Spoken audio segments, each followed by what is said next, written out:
Okay.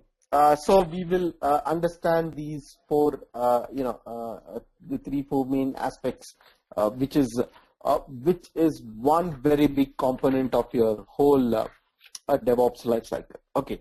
Because you will do this as your general activity. Hmm? That is performance measuring. First is performance gathering, statistical gathering, then tuning, and then as well as the security. Okay. Okay. So operating system tuning, as they say it. Okay.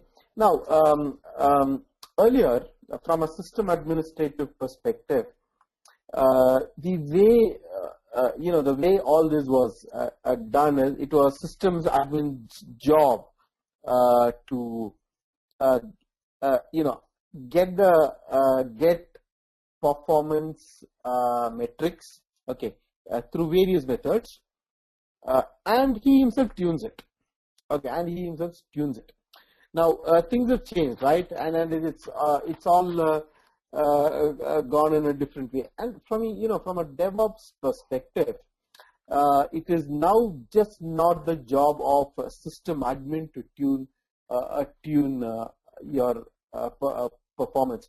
It is a combination of your system admin as well as your app developer who would sit together and do this. And that is one big change which has happened, which was earlier, it was a very difficult thing to get it done. The developers wouldn't come by to do this. Now it's done together. And if you don't do this together, specifically in organizations which are internet facing, right? I mean, when I say internet organizations, they will never survive. And it is a continuous struggle, and as an operator, it's a continuous struggle to put all this in place. You wouldn't know where how the performance is kind of degrading and why it is degrading. There could be various reasons which get into this thing. But anyway, so we will learn our basics to understand how we would start gathering statistics. And one component. Now we saw that we have learned about infrastructure. So the infrastructure automation layer. We learned about config management, configuration automation, and then we also know there is CI/CD layer, right? And the other fourth important component in this layer is your monitoring. Okay, it is the monitoring layer, which when I say monitoring, it is not only monitoring, it is alerting. So that means there is an event management happening. And if you remember some time back, I talked about this e-com companies way of jump starting this whole new VM when some event occurs. Okay, so that all happens through this monitoring aspect of your performance. Okay, now what I have noticed, the big difference between enterprise world and the internet world is, internet world uses highly customized monitoring tools, highly customized monitoring. They do not use any of the tools which are available in the market, either from an IBM's Tivoli series or HP's own OpenView series or BMC products. None of them use these branded products. They all have a customized solution. Some even building their own monitoring tools. Okay, some building even their own monitoring tools as such. Okay, so that is how it differs. And why? And what is so important is, if you look in an enterprise world, the monitoring tools are so disorganized and so disconnected. You don't see that synergy which you are supposed to see. Like I gave you that example, right? If my present application can handle 100 users, and if the 101 one user come is not able to handle. But the monitoring system should immediately recognize this, trigger an alert, and that alert should be to go and tell your backend system, please create a new VM, right? That is going through your, when I say create a new VM, it's most likely through, how do you do it? Will you go do an install? We don't, right? We do cloning. And how do you do this cloning? And we clone through this configuration management systems like Puppet and Chef. So we clone it, we apply our configs. Now you know what, when I say what do you mean by applying configs, right? After yesterday's session, we apply these configs, install your application, and you see all that, how that we saw how it installed the app, right? Like Apache and all that. We install it, we start it, and of course there are other tools, other things which we saw when we learned Nginx, that we need to connect a web server to Nginx, right? As a part of the load balancer, and we need to do the changes. And how do you do the changes? Again, nothing manual. Everything will be automated through your config management tools. Okay, so with all these in place, you have such a high synergized system, and that is where all these big five excel, your LinkedIn's, your Amazon's, Google's, Yahoo's, and Facebook. They have such highly energized, synergized system that everything is integrated. Your infrastructure automation layer, your what is it? Your configuration management, your CI/CD, and as I said, there is always another layer. You know, the application deployment layer. Some use, some may not use, because I said that can be still be integrated back into your config layer. So most people are still today using your config as your deployment tool itself. Okay. Now all of this plus your monitoring. That's it, and that is DevOps. So if you know all this, plus you know, I think our next class is going to be learning about a language. You know one of the languages, either Perl, Python, or Ruby. And today, as I said, it's all about knowing Ruby and Python more specifically. You have the complete set of skills to go about it. Okay, so let's go ahead. Now, what do you monitor in a system? Okay, what do you monitor in a system? First, you monitor your 4 subsystems. Okay, your CPU, your network, your I/O, and memory. Right? These are the 4 subsystems you monitor. And another thing which you monitor is apart from these four physical tools, is your operating system related parameters, which will, of course, indirectly affect these 4 subsystems. Basically, you're monitoring these 4 subsystems. Okay, and how are you monitoring them? When I say monitoring, it's monitoring through your operating system, and operating system has the device. Okay, see, I'll give you a basic example of how. See, it's very easy today. Or I won't say easy. See, today, I can have any kind of hardware. Okay, I'll give you a very classic example, which how the software and hardware behave so differently. See, today we have a lot of these scanning applications, right? Which they use in medical world. Whatever kind of scanning, any kind of scanning. Now, these scanning data, what you get, are in a raw format. Actually, it's a raw format. See, example. Imagine you are using ultrasound scanning.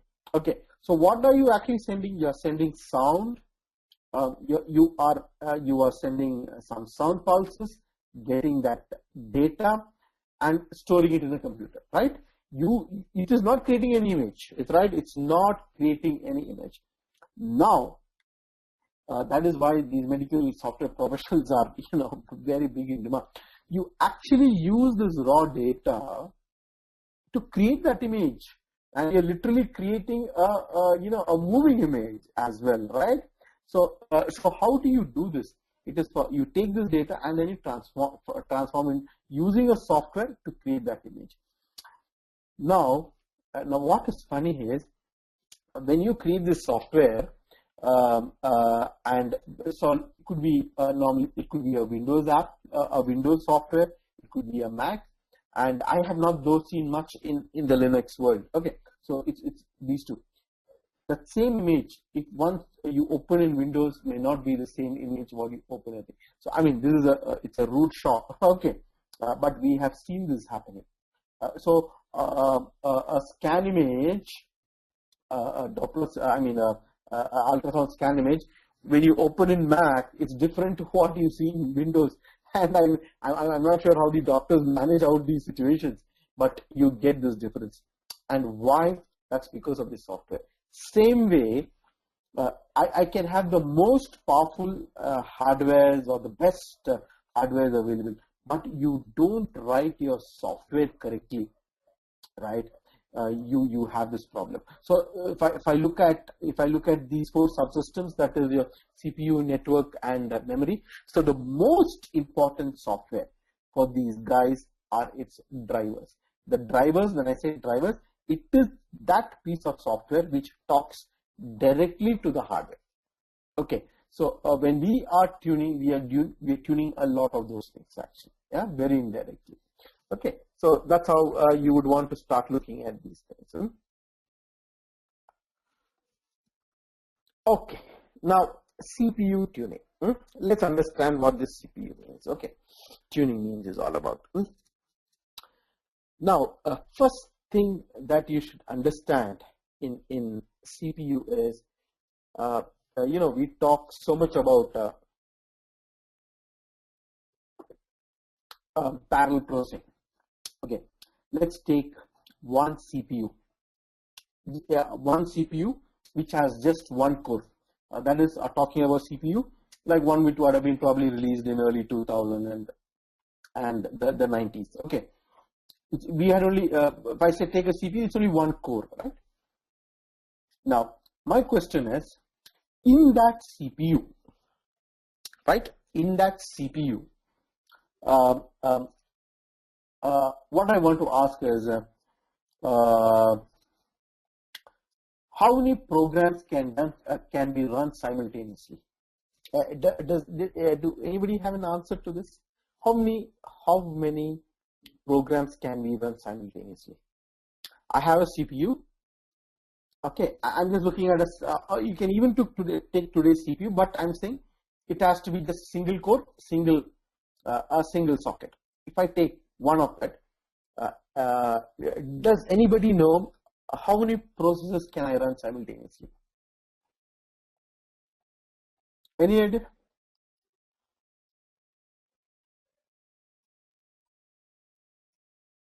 Okay, so I think I can get an answer though. So that I'm basically telling you, at a given point in time, when I say given point in time, it could be a time in nanoseconds, or a time in microseconds, or time in milliseconds. Okay, at any given point in time, I have a absolutely, yeah, it's only one at a time. Okay, that means at any given point in time, only one process. There is nothing called parallelization. Parallelization is an image created because you execute in less than a second. Okay, when you start seeing programs getting executed in microseconds, you don't feel that difference. Okay, so so the applications are so quickly run through that you're not finding that as if it is going serially. It is never ever parallel. It's always only serial. Okay, so why?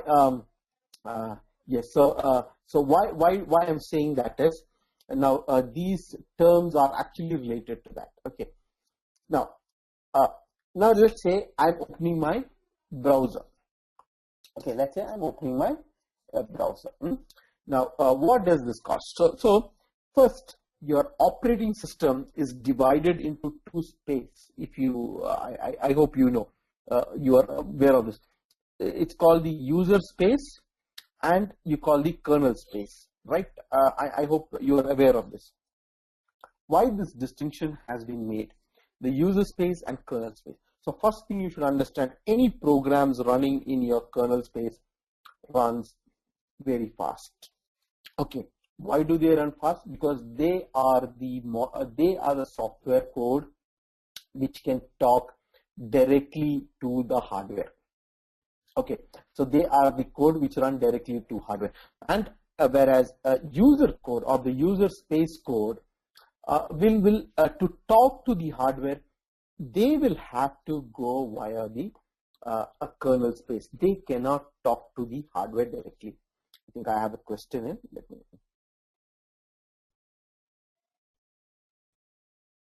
Yes, yes, dear. Yeah, your kernel space. So every operating system is divided into two parts, right? Your kernel and your user space. So user space is all about what do you get in your user space? User space. In your user space is where your shell is. The shell, whatever you talk about your shell, your bone shell, cone shell, whatever, or your basic SH shell. Okay, your shell is basically a user space. That is where through which we interact, right? If I take this from the perspective of this is my shell. Okay, and below this shell is your kernel. Now, to talk to my kernel, I mean, I don't have a reason to talk to my kernel though. But suppose I want to send a packet. I mean, I want to do a simple application like FTP or an HTTP. What happens? The commands are given here, right? The commands are here. SCP, copy. The commands are given here.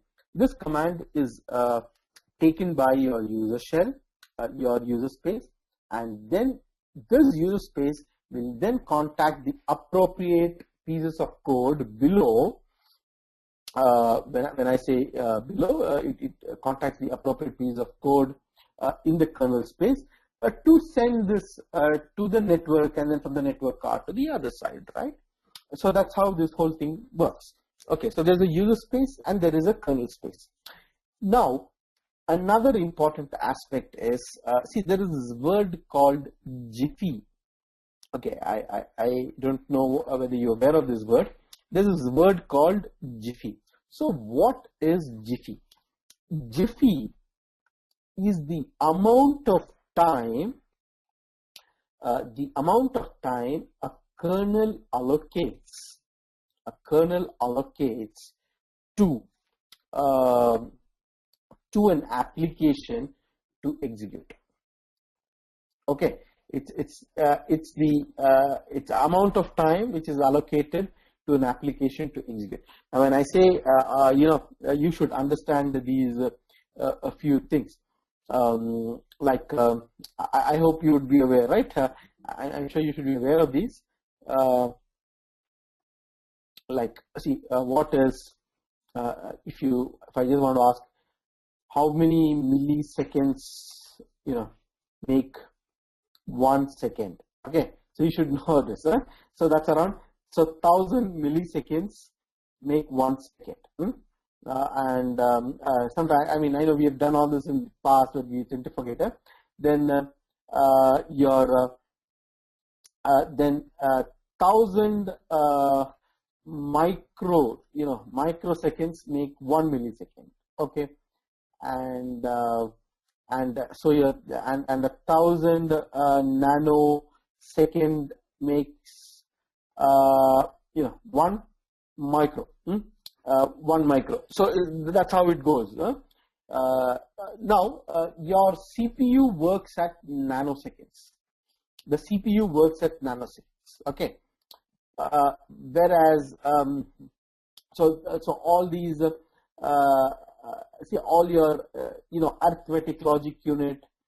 If you remember, if you know the CPU architecture, there is a CPU, and next to the CPU there is some L1 cache and L2 cache and things like that.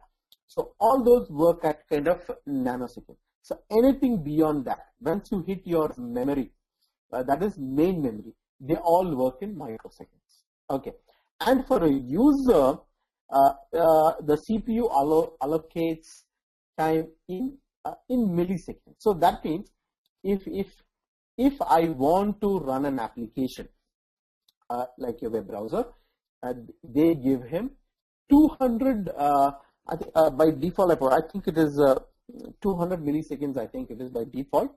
They give him 200 milliseconds to execute this application. Now, during this time, if he is not able to execute, he is thrown out of the CPU and put into a waiting queue. And this is called as context switch. Did you get this?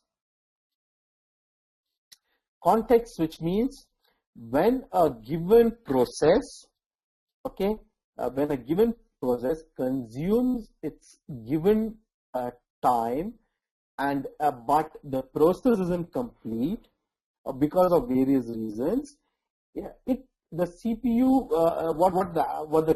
the kernel will do is, kernel will remove him from the active queue and put him into a waiting queue. Okay, kernel will remove from an active queue and put into a waiting queue, and then he puts in the process which was waiting for to run in the hierarchy. Okay, so this way, and then what he will do, he will bring back the process. Okay, he will bring back the process after the priority processes are run, or whatever was in the queue at that time, it is run. So, but this process of switching, removing an active process from the core of the CPU and placing him in a wait queue is known as context switching.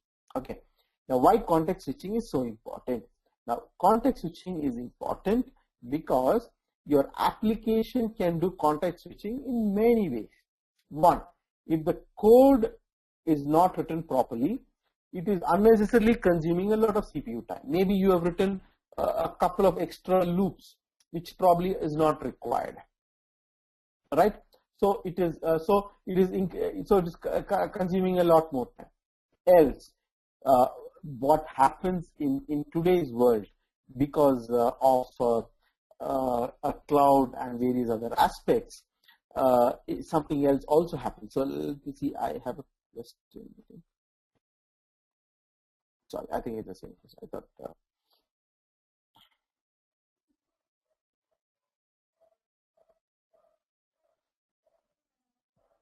Okay, so because of today's workloads, so you need to actually, one big activity you do as a part of DevOps is you analyze your application. Okay, you will have to analyze your application from a performance perspective, and of course you need to do it with the DevOps to do. So this is also called as profiling, right? It's also called as profiling. I think I did have a question.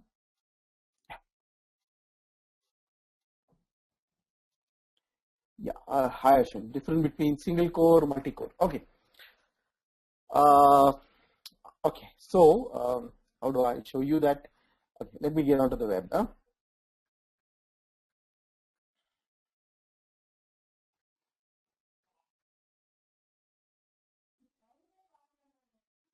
So Ashwin, I'll show you. I'll show it to you.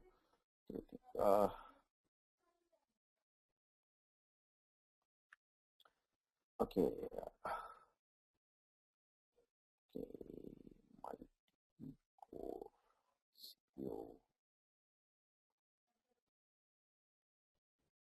Okay, here you go. So, okay, see, this is a Pentium chip. I mean, this is an Intel chip, right? This is an Intel chip. Okay. Now, what do you see? And comparing, if you have worked with the earlier systems, is this single chip, right, is called as a socket. Okay. Today, these are the terms used. That single chip is called a socket. This is a chip which goes on the motherboard. Okay. Now within this chip, there is the CPU integrated, and within the CPU, when I say CPU, I can't use this anymore as CPU. Actually, CPU is this, which is called as core. Okay. So today, this whole thing appears as a CPU to you, they are not. So this is one socket in which this is your CPUs, and each CPU is called as core. So by default today, I think from probably 2014 onwards, or maybe going into today, you will have one CPU, but by default, or one socket, by default you most likely end up having 4 cores. That means 4 CPUs. And you will be surprised to know, if you get any of these mobiles, right? These high-end mobiles, which either of these Macs and Sony Ericsson and all those, each of those will have actually 8 CPUs, but that's a different architecture altogether. 8 cores. So this is what is called as a core. Why do you bring in hyperthreading or the CMTs and SMTs? Is the cost involved in context switch is less. Now, what do you mean by cost? Now, if I take one core and my application is running there,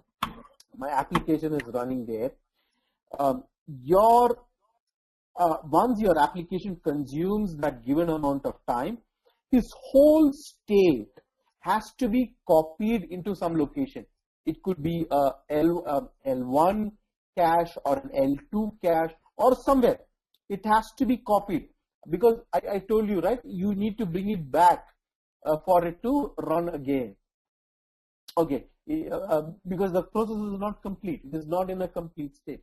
Okay, so if you have pipelines, then what happens is, it is just having like multiple queues. If somebody is waiting multiple queues, somebody is waiting to just open out the purse and then give the cash. By the time the counter guy can go to the next guy who's ready with the thing. Okay, and he comes back to the other guy. So the cost involving for context switching reduces if you have multiple pipelines. Okay, and Intel is called, as rightly pointed out, it's by Jia, it is called as hyperthreading. Okay, and each processor, be it IBM, be it Spark, be it your Itanium, each have this technology today to get that.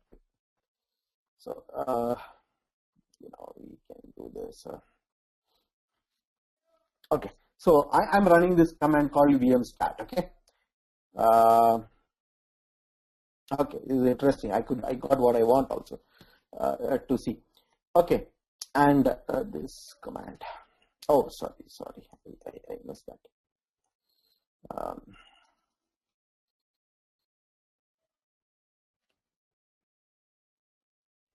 And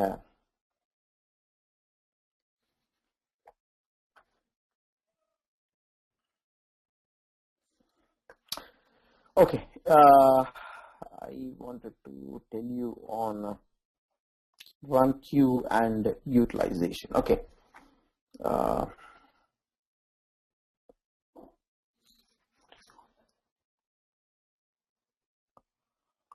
Okay, so if you see this, this is vmstat. Actually, we are gathering the virtual memory statistics. Okay, but don't get confused by the word that this is also used to do CPU statistics also. Now, in this, you see the CS means context switching, and if you are seeing,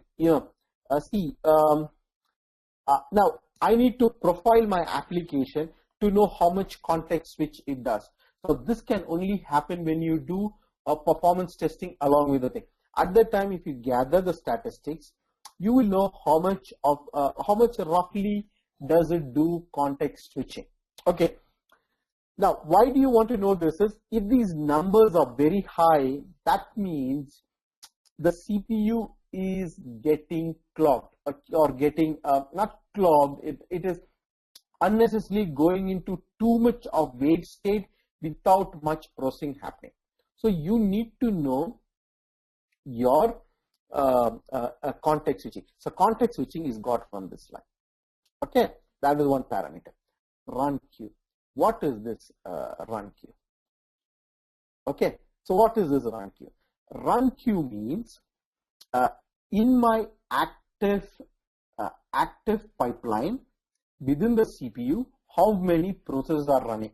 Okay, now we said, right, at a given point in time only one process can run. Now if I'm running the second process also, that means here if you see, two processes are active in my CPU. Okay, and let's take a very simple case of only one CPU, one core. Okay, so that means if there are two runnable threads, as they call it, only one is active, so one is waiting. Okay, now in this idle, and if this kind of persists for a long time, that means your CPU is overutilized and you would need to add additional cores.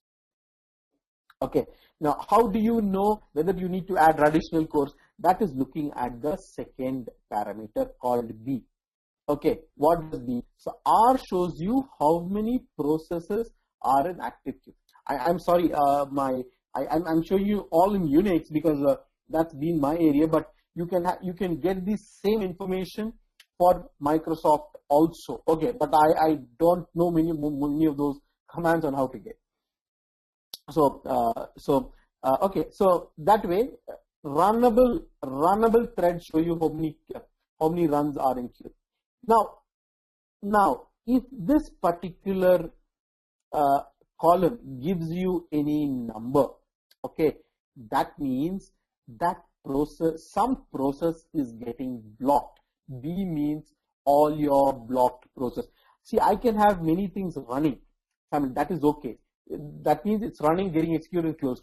But for some reason, if it's getting blocked, and if you see this over a long period of time, it means that there is some problem with your CPU. Okay, so I hope you understand these terms. Now context switch, run queue. Okay, and let's look at what CPU utilization means. There are 3 threads, right? This is the utilization. Okay, you could I don't know whether this command is there. Okay, it isn't installed, so you could actually see that. If not, this will give you 3 parameters. Your user, so you know how much of your application was getting used in the user space, how much of that was getting, how much of your applications were getting used in the kernel space, and how much of idle time it was doing. So when you have too much of idle time and too much of blocked process, so you need to see where it could be getting. So there is too much of correlation, too much of a correlation. If there's a lot of idle time and there are a lot of context switch happening, and you also see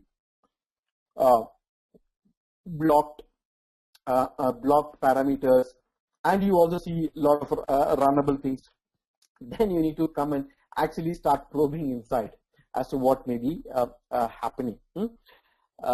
So I hope you're getting all these parameters in place.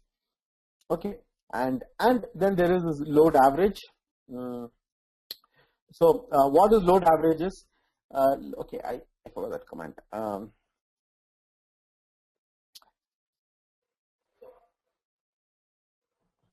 Sorry, I you know, sometimes 2 obvious commands are just forgotten.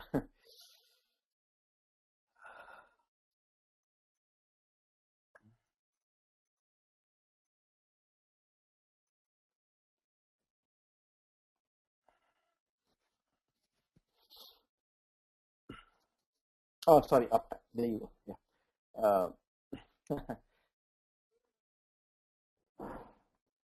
Yeah. No, the command is command. See, the load average is uptime. Okay. Yeah, if you don't use some of these for a while, yeah, this is your load average. Okay. What this tells you is what is the most important parameter here is now if you see the load average for this parameter is for 1 minute, the last 1 minute, the last 5 minutes, and last 15 minutes. Okay, if this load average is high and these parameters are also showing high, that means for by the straightforward assumption there is some block, there is some clogging happening in your CPU, and it may require upgradation, or your application itself could be faulty.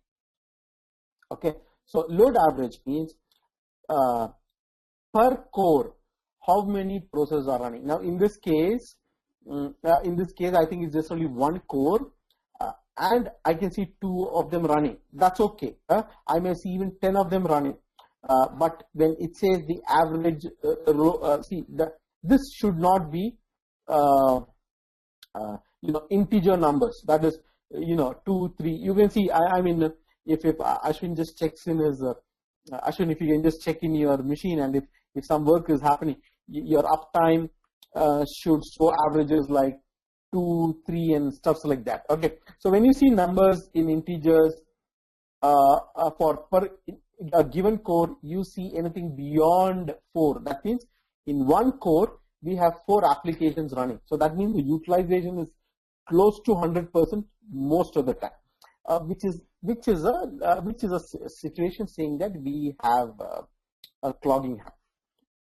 Okay, so that we need to check it out. Okay, so that said, yeah, as I was speaking, I think you're right. Your top also should give you that load average, and I overlooked it. Yeah, it's also there in this. I started with it, then I missed it out. Yeah.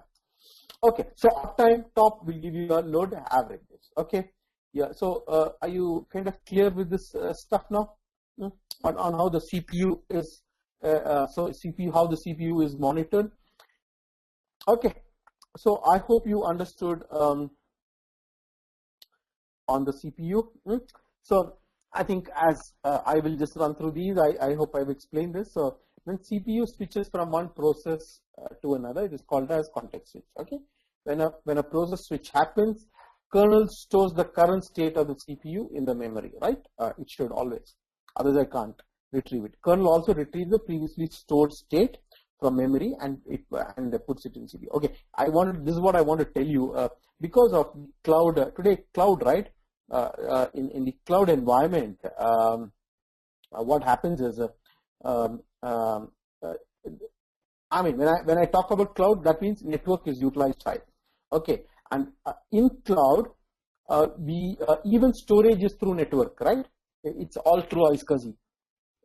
And if your storage utilization is high, you see lot of context switching, lot of wait times, lot of block storages because of this. So that is why they say whenever you put your application in the cloud, please test it.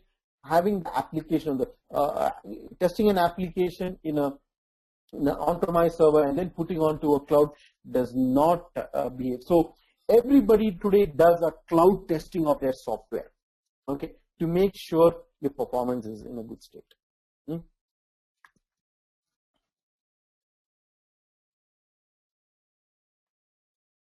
Okay, so run queue. So run queue indicates that the total number of active processes in the current current queue for the CPU. Okay, so when CPU is ready to execute, it picks up from the run queue based on the priority of the processor.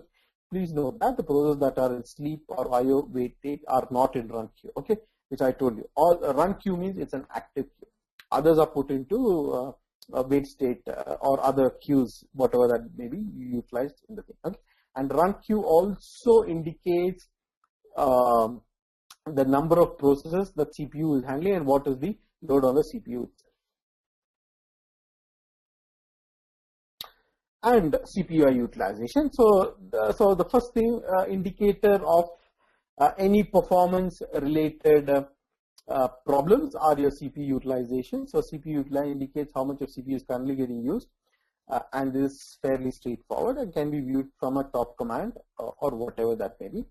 and 100% means the system is fully loaded. Okay, we know that. And as I said, this needs to be correlated with other parameters like the R field, B field, your upload, your context switches, etc. And another thing which okay, you should also need to know is if you see too much of utilization in the SY column, that is also not good. When I say SY, that means too much of kernel is utilized trying to process a particular user's application. Okay, so you should see more activity in the user space, not so much as in the kernel space. Kernel space high activity means, yeah, there is something amiss there. Okay, so that is what you need to understand as well.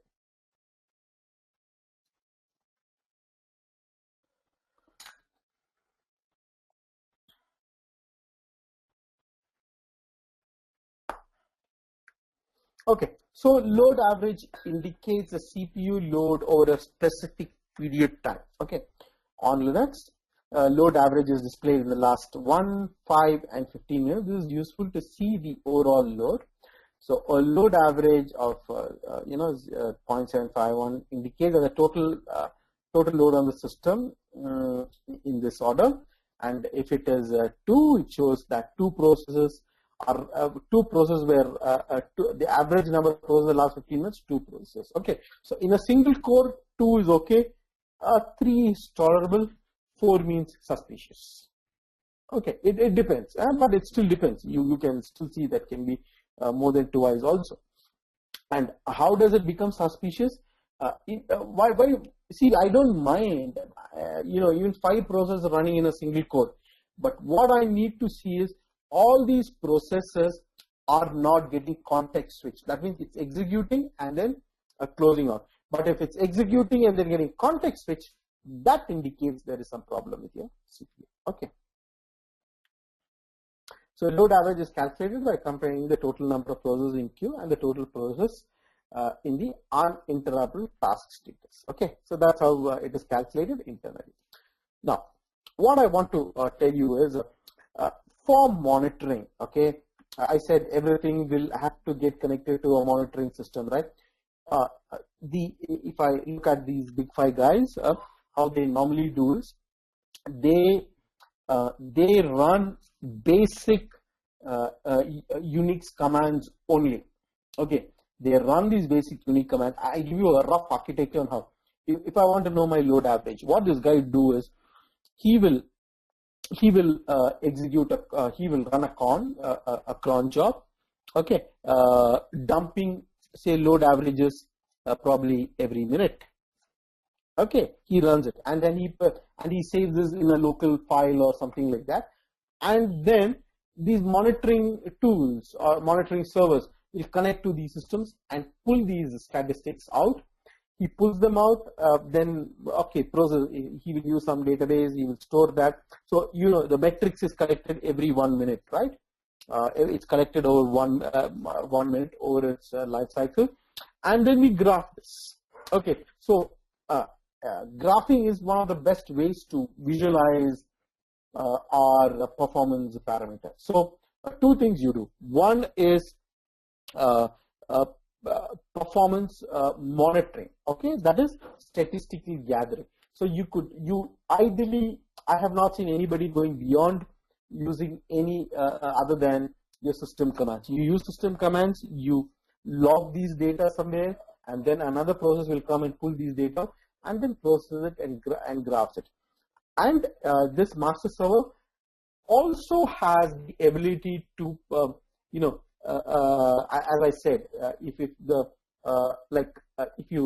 I take it's not only system logs which are getting a kind of a log, right? If I take a web log and I see, and through the web log, I can see that number of users are going up beyond, or number of sessions are gone beyond, or number of transactions beyond. I can do those various things which I talked about, right?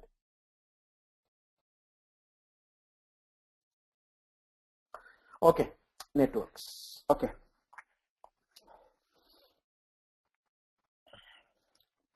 See, first thing which I always love to talk about that. Again, I think let me just check what is coming. Okay. So networks. Okay. So when we talk about networks, we should understand these terms like what is MTU. Okay. We should understand what is the size of an MTU. What is a session? What is how do you create a session and how the packets are transferred? Then what is these buffers? Receive buffer, send buffer, and things like that.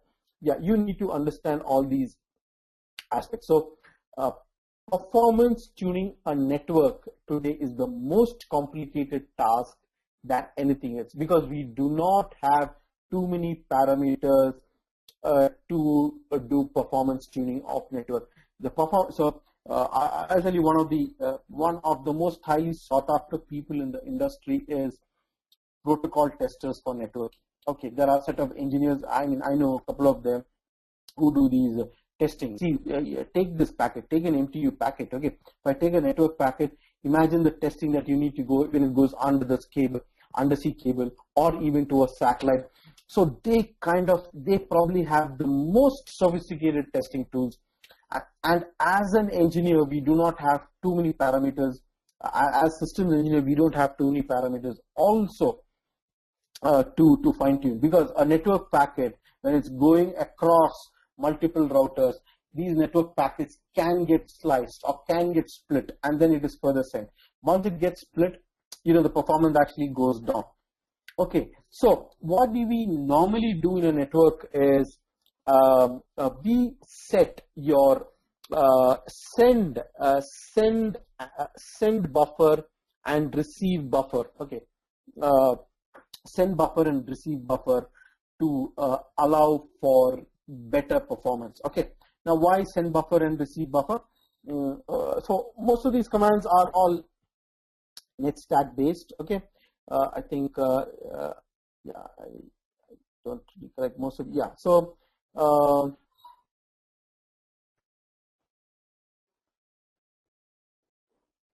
okay, so it shows you how many packets it is received. It will show you if there were any errors. Okay, it's like incoming, any package discarded.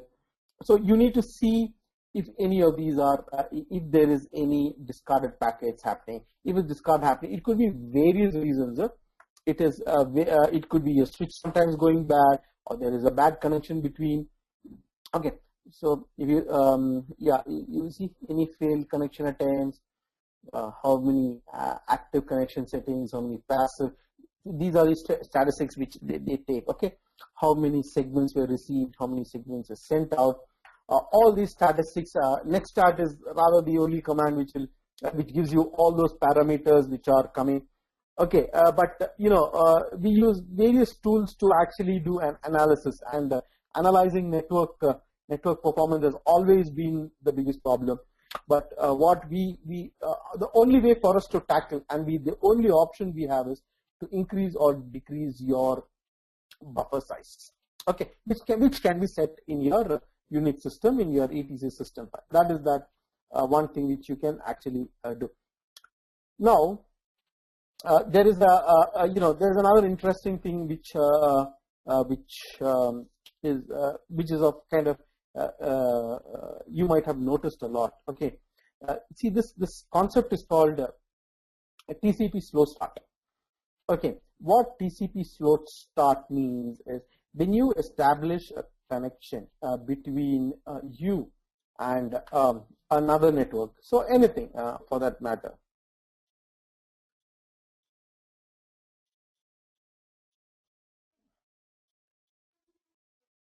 Okay, so let's say I'm going to www.google.com. So we are establishing a connection, right? We are establishing connection. So to establish a connection, there is 3 packets and SYN, ACK, SYN, and followed by the actual data. Okay, actual data. Now, so when I send my SYN, ACK, SYN, it also advertises. I'm initiating here, right? I initiated this to the Google server. And when I initiated the Google server advertises at this moment what is the size of packet it is willing to accept. Okay, so this is normally multiple times of MTU. Each MTU, that is the default packet size which is sent across your network. Each MTU is around 1500 bytes. Okay, so when I send one packet, it always has to be less than 1500 bytes. So when I'm starting initially, it is normally probably twice or thrice this size of packet it will accept. So once it receives this, the next he will tell increase the size to 4, and in the next data send, it increases to 5, and it goes on up to a maximum of I think 65,000, something like that. Okay, it goes up to that level. Now what happens is I'm increasing the size of packet for every return journey, right? I had the packet has to go, come back, and then it says, okay, now I can increase. So this is called slow start, slowly sending small units and then sending the larger unit. What people are thinking is, why do we do this slow start? Let me send a packet of 1500 into 5 times in one shot. Doesn't that make sense? So that means if I were to load, so today if you take the index page of any major organization, especially like if I take a Yahoo page, it is kind of reaching 1 MB.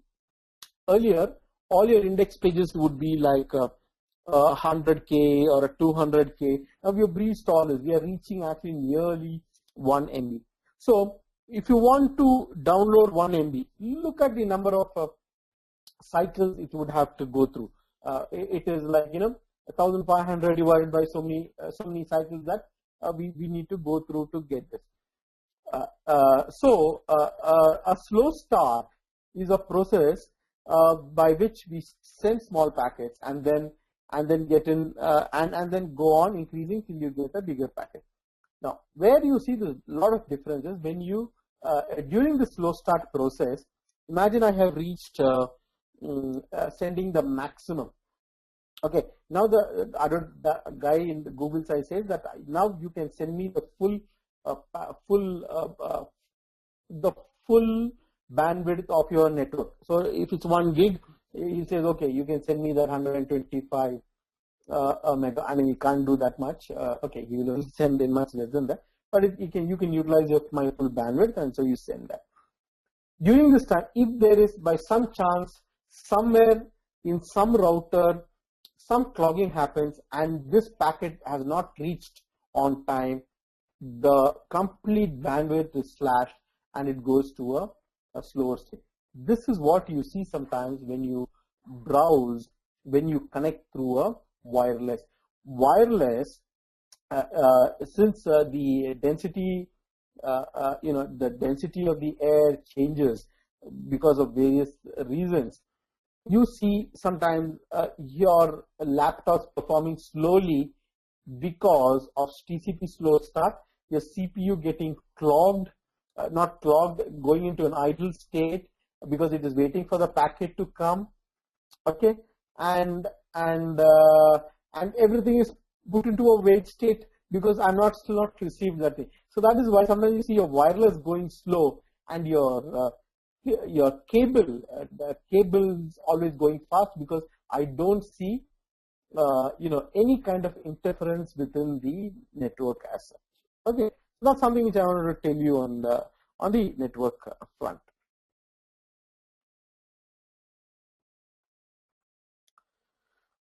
Okay, so as I said, all of these performance errors can all be gathered through a netstat, netstat minus s, that is socket. It gives you all kind of parameters if there are any errors, how many packets were dropped, and various things can be actually gathered through this particular parameter, and then we take a decision according to that. It could be various reasons, we can't tell why it could be. So as I said, it could be a faulty adapter, or it could be so many things. We will look at, we ideally start with this to look at what might have gone wrong. Okay. IO.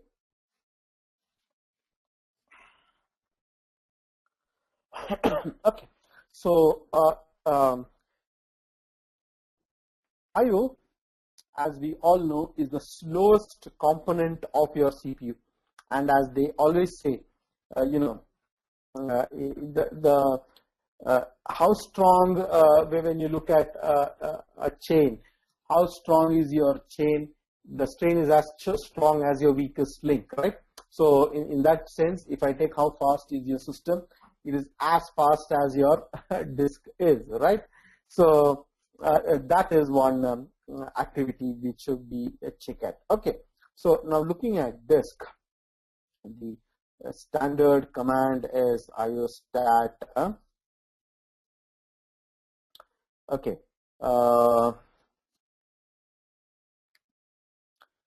This is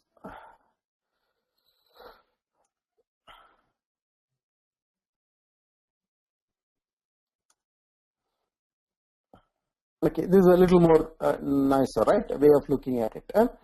So iostat is one single command which gives you all parameters related to your disk. Okay, so let's go through and understand a little bit on the disk side. Okay, so people use this term called IOPS. Okay, people use this word called IOPS. So they will ask you, how many IOPS can your disk support? Okay, so today the fastest disk that you get in the market is a SAS drive, 15,000 RPM. Okay, so if you look at what IOPS supports, it roughly supports anywhere between 180 to 200. Now, if you ask me what is IOPS, IOPS is nothing but these two fields, reads per second, writes per second, adding together gives you the maximum number of IOPS. Okay, here we hardly have any thing because the system is not utilized much, right? So that's why we're not seeing anything much. Okay, so what is IOPS? IOPS means reads per second plus writes per second. Okay, and how do you get these details? You can get it from here, back of your disk, or any parameter, or parameter if you know the particular product type, you can get that. Okay, so IOPS indicates how many transactions I can do in a disk in 1 second. When I say 180 IOPS means I can only do 180 transactions. That is the meaning of it. Okay, now I know disk says that my transfer speeds are in megabytes. I understand that.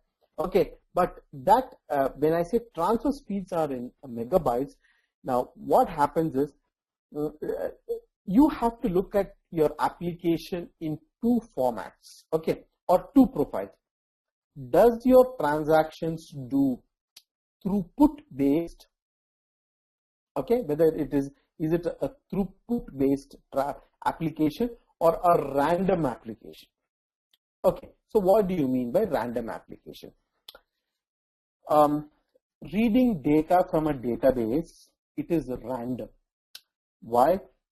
Because I may be reading in the one time I may be reading in my first line, and then I go back and read in my last line. Okay, so this is a random activity. That means my disk head should go up and down across the tracks to find out my data, and that is why it is only able to give you 180 or 200. So IOPS is associated with applications which are random. Okay, so understand this. IOPS is associated with applications which are random. So that means if my database is installed on my disk, and then I say my IOPS is 200. That means it can only do 200 combination, 200 times a combination of read and write in a second. Okay, it can't go beyond that if it's doing random. Now, that is when you say your applications are, what do you say? These random, when these random reads and write happen. Okay, now if your applications are throughput-based application, so throughput-based application means an application like listening or streaming audio, streaming a video. Here what happens, here I don't look at my application in terms of IOPS. Here I look at transfer speeds. Okay, so where do you see that? Okay, so if you see TPS, okay, transfer speeds. Okay, you see, here you say in 1 second, how much of data, how much of your data gets transferred. Okay, so you have to profile your application into any of these two categories. Okay, either the throughput mode or the random mode. Okay, so once you know how your application behaves, whether it's throughput or thing,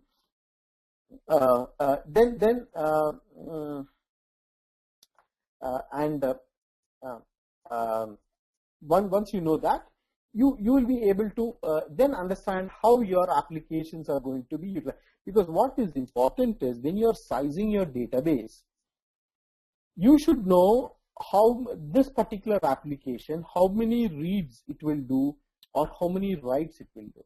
Okay, so based on that, I need to I'm not going to use one disk, right?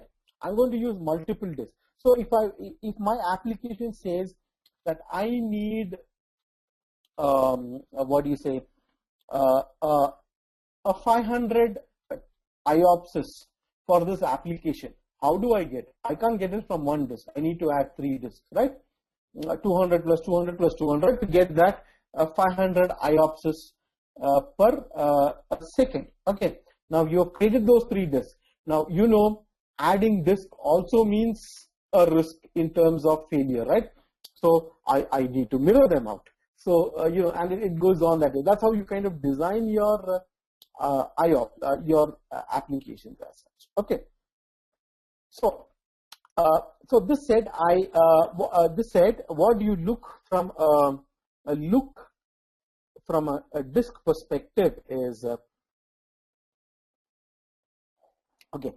You see, what you need to see here is what is the average service time per disk. Okay, your average service time per disk should ideally be less than 3 milliseconds if my disk is local to my system. That means it should be attached to my system, or your direct attached storages. DAS. If your storages, if your disks are either a NAS based or a SAN based, we should ideally still have this processing. The average service time, okay, this average your service time should still be less than 9 milliseconds. Okay, that is the standard acceptable time. Anything beyond this means we are introducing IO bottlenecks. Now, when you start getting IO bottlenecks, this is where you start fine-tuning your file system. When I say fine-tuning file system means, it basically means adding more memory and having more of the data in the cache. That's the only way out. Okay, at this moment, that is the only way out. But all this is changing with the coming of SSDs, your solid state devices. What we have today is only HDDs, right? Your hard disk drives. Okay, so SSDs Now, what did I tell you about IOPS? Okay, IOPS, I said in a HDD is nothing. Maximum is like kind of 200 or 230 if you can maximum squeeze out. That's all. But in an SSD, this goes to 3000. Okay, so if you use SSD's disks, this is the random read-write performance I can get. Okay, and that is why today many people are going towards SSDs, but the cost is still a factor, but it's come down. And I can tell you one major change which has happened recently. The entire Amazon servers have all moved to SSD to give you that IOPS is what you want to look at. So if my database says I need 3000, I just need a disk, because that will handle all these random reads and write. Okay, so I hope you kind of understood something about on this IO. Is there anything that you may want to know? There is a lot. I mean, sometimes there is I hope you understand there is this sector, block, and all those kind of stuffs. I hope you understand these. It's your IOPS are directly based on your block sizes and things like that.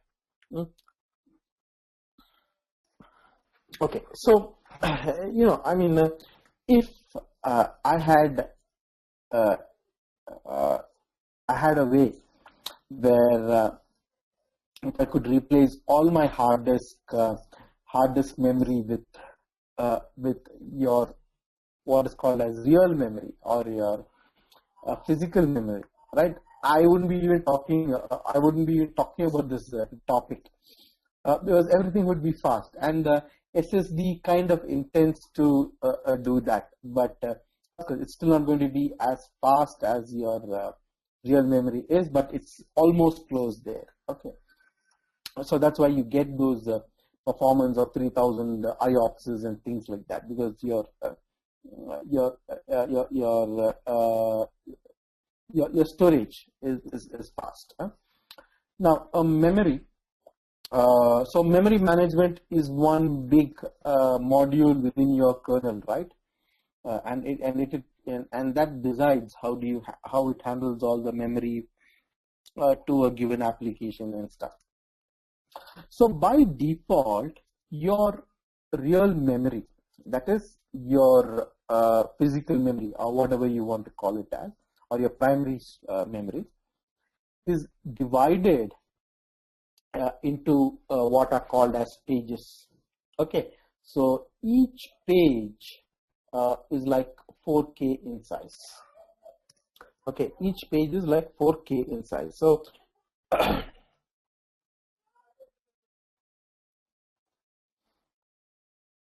so now if you see here,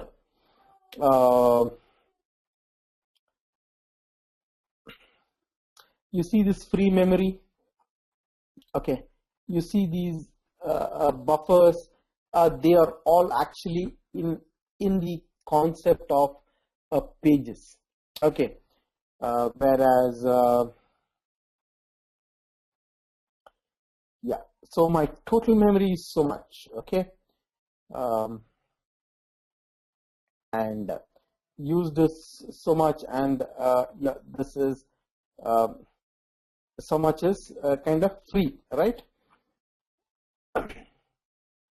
Okay, so what you need to understand is your memories are divided into pages. Okay, now let's understand what these pages mean. Okay, see, to what is it? See, you need to manage your memory, right? When you want to manage your memory, what they do is you can think your memory like your floor tiles. Okay, so these are made of small blocks or 4K in size. So when an application wants some memory to execute, blocks of 4K pages are allocated to an application. Okay, now there is a place in which this entire list is kept, about how many pages are there presently. This happens when you actually install and configure your operating system, which happens by default. We don't see it. It keeps a list of how many pages are there for you, and it is from this list, this the command which I ran, free, the free command actually is pulling it out from that. Okay, it gives you the page list from that. So it keeps a list of what I call as pages, and then I'll tell you why we are looking at that word page asset. So memory is not allocated to an application in terms of bytes or yeah, or a number of bits or something like that. It is given in form of page, which is around 4K in size. Okay, that's first thing that you need to understand, how the memory is managed. Okay, then we know there is something called swap, right? We all know there is something called swap. And unfortunately, people think swap is a way to increase the performance of your system. Actually, it is not, right? It's just an area on your secondary disk. Okay, it is an area of your secondary disk that helps you to hold your swapped data from your primary memory. So, example. Earlier, when the computers were introduced, late 60s, early 70s, memory was very small. It was only 1K, 2K inside, and your operating system, you had to fit into this to run, right? So what they would do is, if my memory was, just say, in MB, Ks or MB, imagine you had a system with 1 MB, right? 1 MB of memory.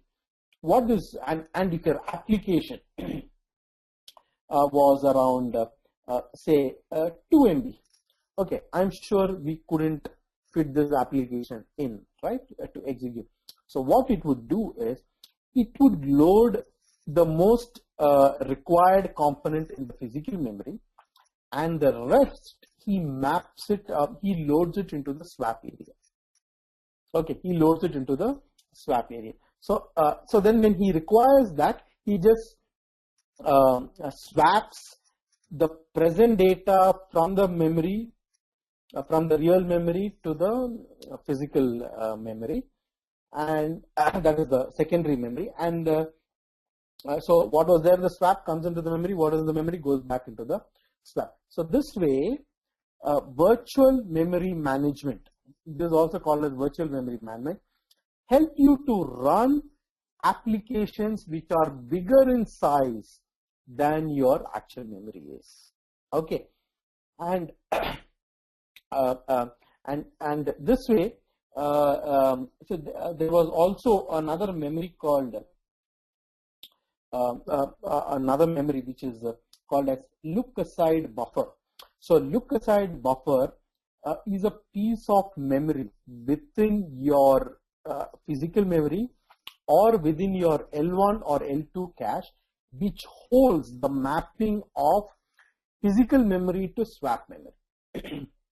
Okay, so what this says is, in this particular page, I told you physical memory is divided to, in this particular page, data from this area of the swap is loaded.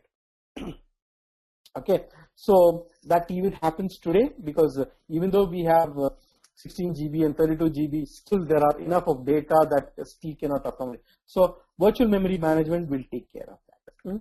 Now, the other piece of information which you need to know is swap in, swap out. Okay, if you start seeing a lot of activity, that means a lot of numbers which are going, numbers which are changing here towards the high side, that means you are seeing a lot of page faults. Okay, what is a page fault? Accessing the disk will slow your application considerably. Okay, so there are two types of page faults. Soft page faults. When I say what is soft page fault, when a page is found in the memory, okay, but not within the CPU cache. Hard page fault, when the page is not found in the memory. So that means if the page is not found in the memory, it has to be pulled out from the hard disk and put into the memory. It is at that time you may see some swap in happening, but when you start seeing swap out happening, you must consider whether is there some application which is consuming more memory than otherwise it would be required. Okay, so these two fields of swap in and a swap out, we can, I will just run. Okay, I know Edureka may not be in my system. I will run this. Okay, I should have.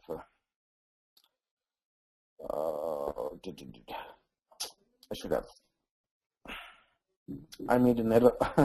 I should have connected parallelly.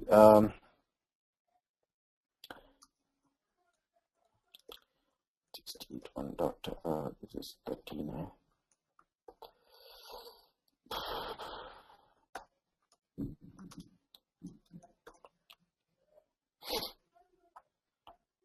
Okay, it's done through. What we can do is I will start some other word which is not going to be here. Let's say what word shall I? Okay, so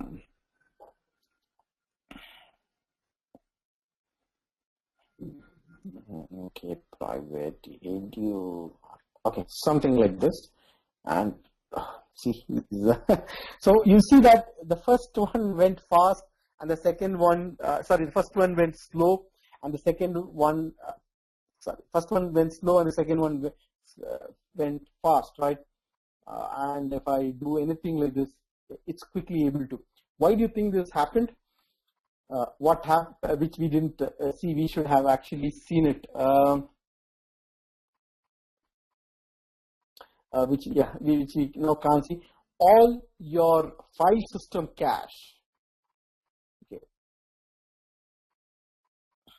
Okay, so you saw this use went up, right? Your file system cache. That is what your file system cache is. There are two types of cache within the file system itself. Okay, I'm sure you know this word called inode, right? Okay, so ls minus il. Okay, okay. So this number is called your inode. Each each application, each file internally is represented by a number, and all these parameters. I hope you are knowing this. Okay, you see all this information. What is my inode? What is my link state? What is my access? What is my UID, GID, access, modify, change? All these parameters are kept in this inode, except for the name of the file. Name of the file is kept in your directory. Okay, so pwd here. I'm in this directory called classes. So so if I do stat on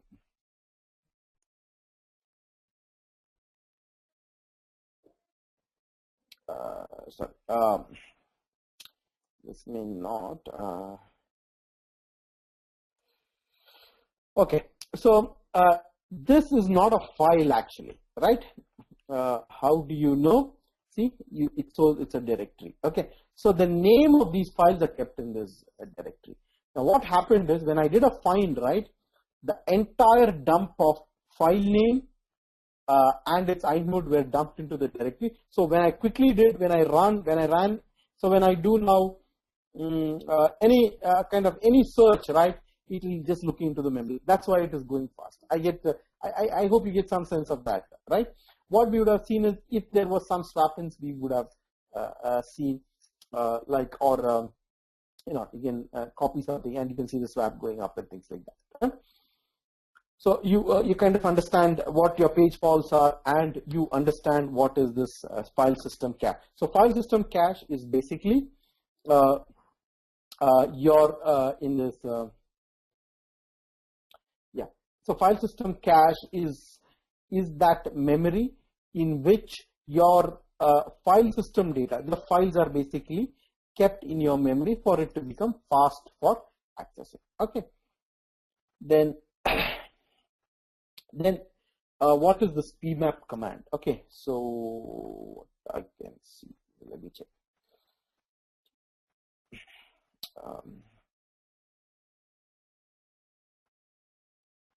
Okay, my HTTP runs.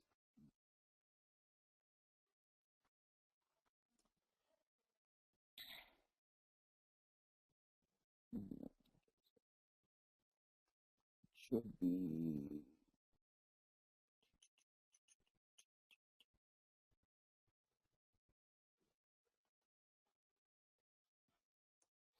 okay. So what this tells you is, see, now how do you do profiling of your application in terms of memory? Okay, this is what you do. The command is called pmap. Okay, I'm sure you must have heard about your RSS. RSS is the resident stay memory used by your thing. Now in this, it shows you what is the starting address of your application. Okay, and it starts from this and it goes on like that. And what it does is it utilizes so much kilobytes of memory. Okay, now in this stay resident, that RSS is so much, and this is the where is that? And this so-called dirty is so much.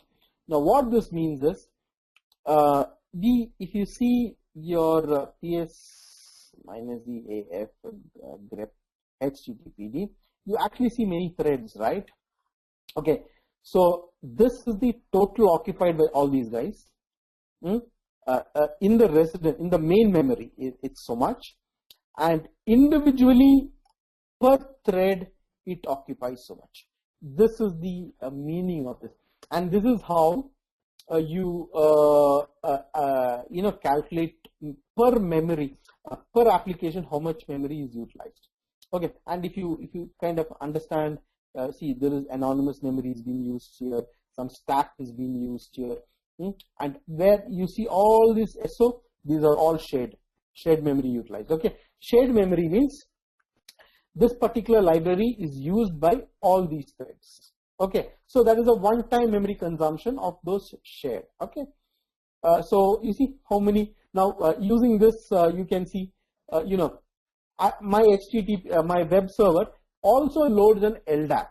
So if you do a profiling, why the hell I would need to load an LDAP? Because LDAP is not used by application. So this way you can see what get loaded, what is utilized, and you can accordingly remove those modules which are not used. Okay, this way, this is one big way to performance tune your application. So now I see mod Python. Yeah, I may want to use, or mod CGI. I don't think I need to use this because I'm not using any more CGI applications. So you can run through this to understand what modules are loaded. I mean, per application. Okay, this is per application. And you can actually improve the performance. You can clearly come and tell. Now I can tell you, like if you take an HTTP connection per person, okay, per person. And now imagine I do a connection to say a Snapdeal or Flipkart. When I do a connection to say a Flipkart.com, how much of memory? So that means it is the total size of that index page, right?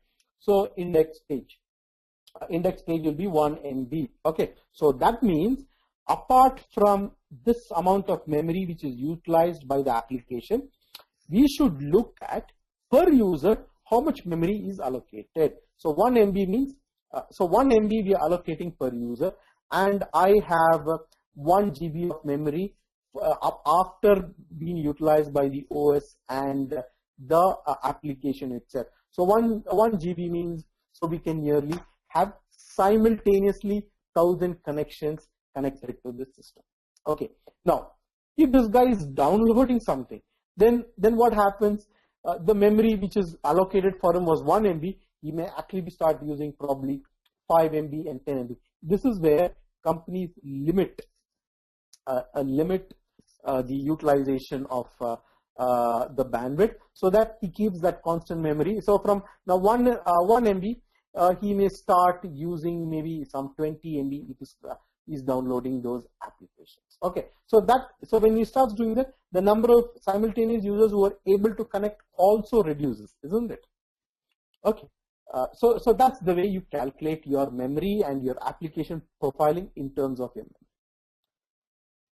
I hope you're getting these things. I know there's a lot of abstract stuff, and this is, these are normally 3-4 day sessions which we run, and then we're doing it at a little quicker pace, hoping because you are coming with some experience, and then you can go back and read a little more on this, or probably even send a mail to me. I should be able to answer most of these things. Okay.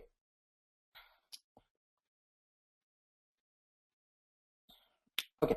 So monitoring of memory again. So now what I've noticed, see today the standard way of monitoring through graphical, no server today has any graphs installed. So we all have to go through command line way of monitoring, and command line way of monitoring is always going to be a catch because you can't read everything. So people today, what they do is, to monitor your system, they gather the statistics through various processes, either a cron or maybe you write your own daemon, whatever, and then pull this data into one of the servers and then look it into a graph, maybe across systems, per systems, and things like that. So this is what happens as a part of your DevOps activity. Now you, as a DevOps engineer, should write this entire application of first, what is the command? What is that script you may write? You may write a Perl script, Python script, or a shell script to do a monitoring, to gather statistics of that particular application or device. You write this and you dump this into a file in a continuous process, maybe per minute, per 5 minutes, or however based on your system load. Okay, and then you would then go back into the monitoring system, write some code to pull this out. Then you have to then merge all this, right? You merge all them probably in a database, and then from the database you create a graph. Okay, so this is one activity as a DevOps you would do: performance gathering, and then taking a decision. And I said earlier it was always done alone. Now you will do it with the dev engineers as well. Okay. Okay, so these ways are kind of a little gone. You can start. We have to use everything through a command line way. Okay. So performance tuning, understanding the problem by reducing it, reproducing it. Rather, sorry, try to reproduce the problem, or at least so we don't really do these things as a DevOps engineer. We would analyze it by gathering your statistics and putting it into a graphical form. Okay, so that's how we start off, and then once we notice any anomalies there, we would then pull in the dev team to analyze it, and that's how we do it. Okay, so we do monitor and collect data based on the data. Potential issues can be identified.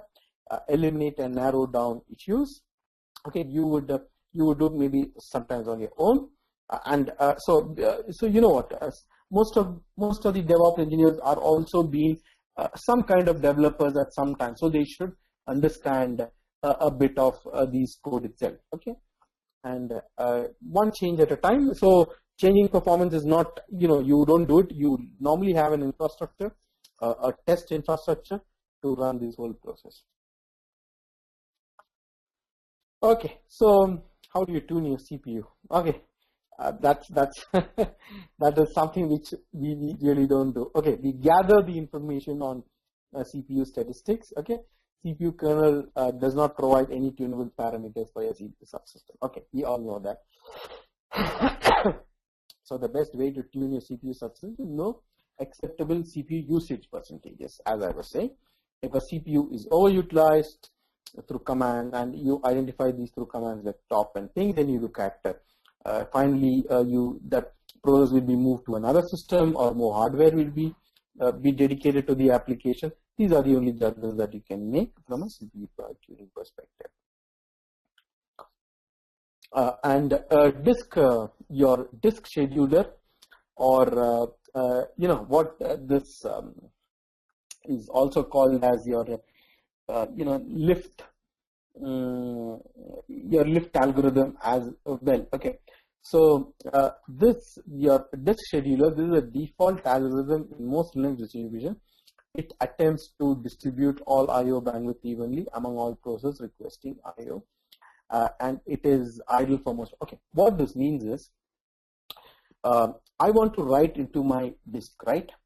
And when you write, so who is the guy who decides who will write and who will read? It is a device driver. Okay, so device driver has a queue. Okay, and device driver has a queue in which it piles up all your requests. So reading from this place and that way, and this device driver behaves like your elevator. Okay, it's also called as sometimes elevator algorithm. So it's like this. Imagine you have some people in different floors, and when somebody press in the second floor and probably in the fourth floor, will you go to the fourth floor and then come down to the second floor? How do you want to organize this? Okay, so this is something which is taken care by the disk scheduler, and many algorithms have come to support various kind of algorithms for disk scheduling. And you also have some hardware. See, you know that there are two types of hardware, right? Two types of disk adapters, SATA and SAS. Okay, why SAS is better? SAS has got some more ASICs, I mean application specific ICs, who can handle your the dispatch queue in a better way. Okay, compared to SATA, which kind of does not have that. So because it has the SAS as ASICs, you pay a little more to handle this out. So this is about your disk scheduling. So we don't do anything much here except that based on your application need, like Red Hat releases a set of device drivers for that particular disk, or your vendor can. So you can ask your vendor if there are any specific algorithms which are there. But that's something which will have to come from the vendor side, and based on that we can change the disk scheduler to ideally appropriately handle. Maybe for a database running disk, I may use a different elevator algorithm. If only a web app, then I may use a different one. Okay, so people have designed algorithms that way. Okay, so NOOP algorithm attempts to use as little CPU as possible. It acts as a basic FIFO queue, expecting the hardware controller to handle the performance operations of the request. Okay, so this is one kind of a scheduler which we know of. Okay, the deadline. Okay, this scheduling algorithm places IO request in a priority queue, so each is guaranteed to be run within a certain amount of time.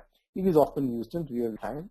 So as I was saying, right, different schedulers are used for different purposes. Okay. Then network tuning. Okay, so what are that parameters that we can, and as I told you, the most tuned subsystem is your network. Okay, because this is where today the whole world relies on, right? So ensure that the network card matches router and switch configuration. So that basically means if your network card is 1000 gig, please don't attach it to a 100 gig switch. Okay, so that normally doesn't happen there. Modify how your subnets are organized. Okay, now when I say how these subnets are organized means, imagine you have offices in Delhi, Mumbai, or Bangalore, Mumbai, and Chennai. Okay, if I don't want a packet which is in Bangalore and that data which is supposed to be located in Bangalore only traveling all the way to Mumbai or Chennai to get that particular thing. So to avoid this, we create what are called subnets. So subnets help you to ensure your network chat is within your own circle, but if it requires, it can go out. So primarily it should be within your own network. It should not go out unless another is required. Okay. So use fast network cards, of course. So today we have 10 gig, we have 40 gig, and 100 gig is also on the way. So I think I'm not sure where we're going to use many of these things, but that's also on the way. And yeah, the other thing which you can change is the buffer sizes. Okay, the send and receive buffer sizes in your etc. Okay, let me check that. etc sysctl.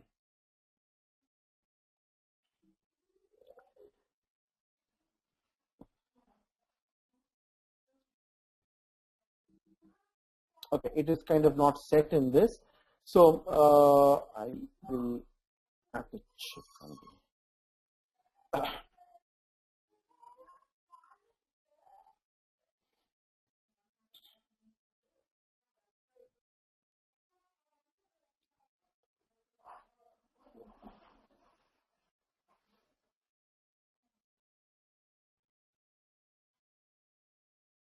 okay, so okay, so this is your okay, this is what you would set your write buffer, and this is your read buffer. Sometimes you can also set a minimum, a maximum, and sorry, initial, a minimum, and a max. You can also set it in this format. Okay, so these are basically the two parameters that you will set for your thing. So what you need to remember is understand here, every socket will take so now if you're setting 12 MB per socket, then what happens is every connection will take approximately that much. So there are 1000 connections. It will take up to 1.2 GB and things like that. Okay, so you need to understand that. So but beyond this, we don't have any other parameter that we can control of which greatly impacts our performance. And the other thing is TCP slow start and things like that, but which is only getting, it's only just about getting the popularity. We are still not in the way where we say that we can change those parameters. Okay.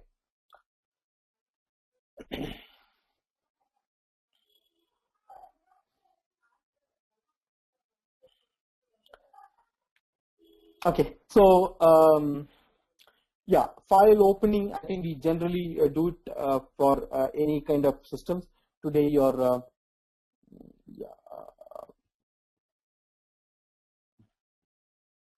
yeah, you limit, okay, now it says unlimited, so otherwise we can change these parameters. So because earlier it was all fixed. Okay, so we of course are going to allow much more than what is allowed as a, so typically it was only 1024. Okay, so now of course we know there are thousands of connections and there are many files that we may open. Then yeah, we really don't do this TCP, FinNet and things like that. Okay.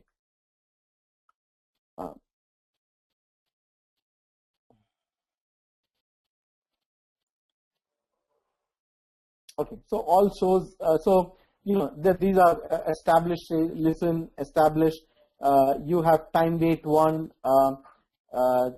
then time wait 2, then act. So these are the general wait states. To whatever I worked, we have probably not changed this because we do not know how applications behave after you change these kind of states. So it is ideally better not to do it. Leave things as it is. Okay, so the only change which I would recommend from my experience is changing the buffer size. That definitely impacts the way applications perform, but make sure you have that enough memory to handle these simultaneous connections. Okay, so TCP buffers, that's what we would see. And I talked about the TCP. It's actually basically the congestion control. TCP congestion control. It is all about. Okay, so TCP start. You can probably, but it may not work in every because everybody is not tuned for TCP slow start change. Okay, so that still continues to be in the way. But Google is one big company I know who is trying to push that stuff. Okay, so yeah, how do you benchmark what is a request? How do you benchmark a request? Now, benchmarking we don't benchmark a web server actually. We benchmark our applications with your Apache web server. That's what we do as a part of our load testing. Okay, so that is number of requests that can be served per second, latency response time in milliseconds for each connection, and throughput in bytes. Okay, now this is what we want to know. So first thing is number of simultaneous connections that it can handle. Okay, so that is very simple. How do we know that? See, now at this moment, if you see,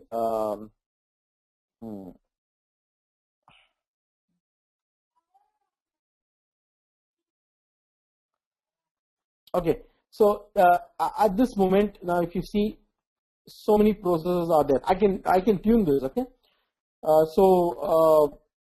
around 8 simultaneous connections can be made, but these can also be worker threads, which will spawn another set of worker threads. So ideally, this will be tuned not more than 256 simultaneous connections. Okay, so that parameter is something which we can change.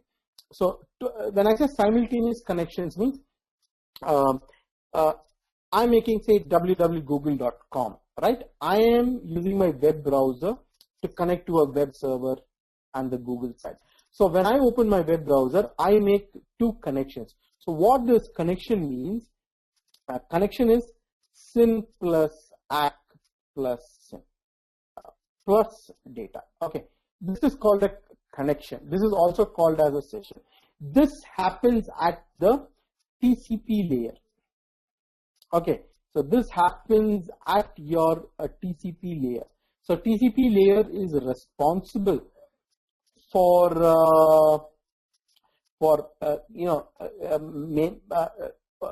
managing a session. That is, you initiate, close, everything is responsible of your TCP. Okay, and whereas your IP provides the direction for your connection. That means to which system, to which application that must go. That is handled by your IP. So that's how the combination of TCP and IP works, right? Then response time. So what is response? To get this going, right? SYN ACK data. How much of time do you get that? In how many milliseconds? So now understand here,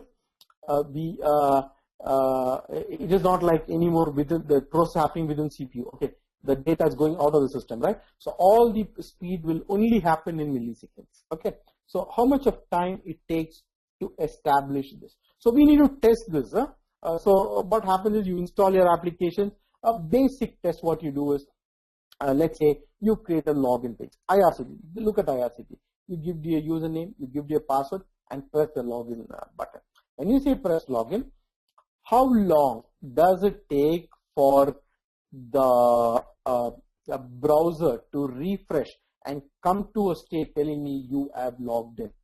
Okay, that is a transaction. Okay, and that is a transaction. That is what you want to know in your millisecond. So this way,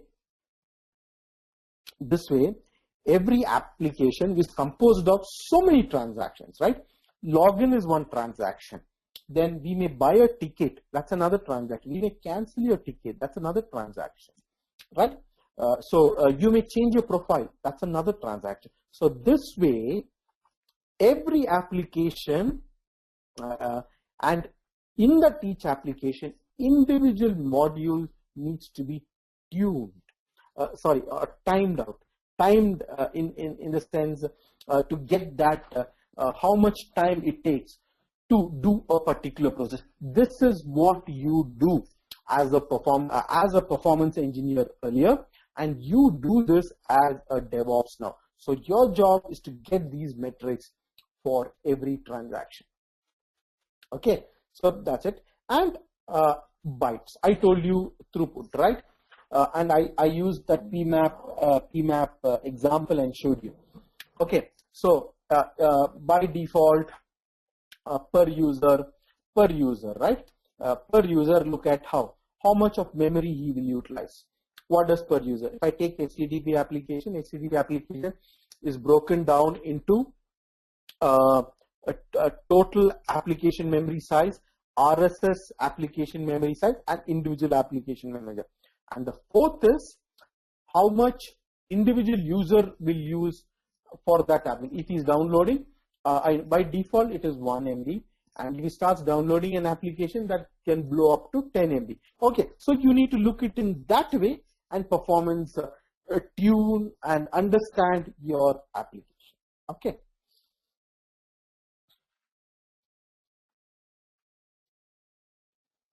Okay, so benchmarking. Okay, so yeah, as I told you, there can be various ways to tools that you're going to use. Most of the time in an enterprise organization, you use standard tools which are provided by many of these branded companies like HP and BMC and etc. But in internet-based organizations, they don't use any of these tools. They write their own scripts to do performance. And one important aspect of a DevOps engineer is you should also be able to write scripts to do monitoring of your applications. Okay, that is one very important criteria, and profiling of your app is one activity you will do along with your engineers. Okay, so so benchmarking. So I think you have a rough idea. You need to use same hardware, first record server load. I mean, these are typical way of how you start your whole work. Then carry on your static and dynamic pages. Okay, so I hope you're aware of, right? If it is HTML, JavaScript, or CSS, okay, all these are seen as static pages. Okay, they're all seen as static pages. Now, within this page, if you have an application code, today you know that all your web pages will be embedded with either a Java code or your Python or your PHP or your Ruby. This is called as your dynamic page. Okay, because why you call it dynamic page?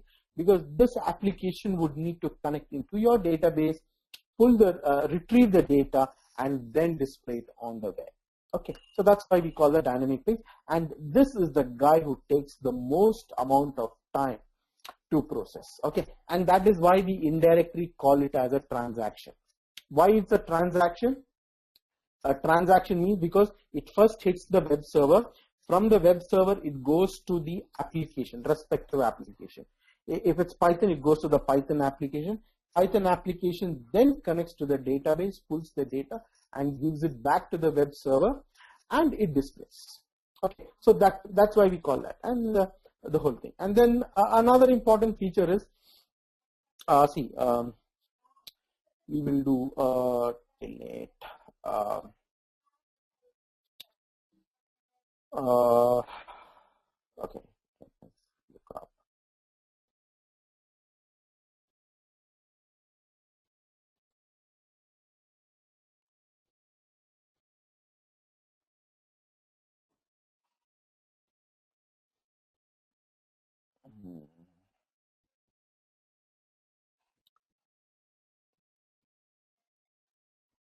Okay, so we will do a telnet port 80. That's your web server, right? And I get disconnected. I say get. I don't know whether this thing exists. I just say if index is there, index.html, and then I use a protocol HTTP 1.1. Okay.